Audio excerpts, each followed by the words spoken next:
Bin bags have been piling up in Milton Keynes for more than 2 weeks because of icy weather and limited service over Christmas. Milton Keynes Council said the first problem was bad weather before Christmas because vehicles couldn't reach houses. Snow came down very heavily over that weekend, and again Wednesday that week, which disrupted collections. We had to slow down considerably as well. We've been catching up ever since.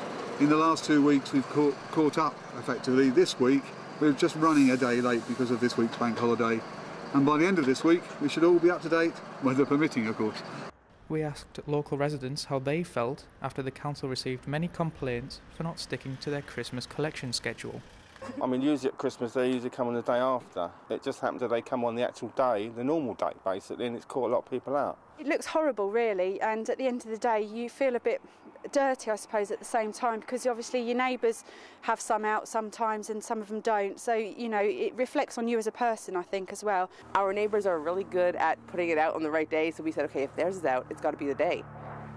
And we've all still got it out. Clearly we understand that and we apologise for the disruption, but obviously this is beyond our control. The weather, we just can't control that.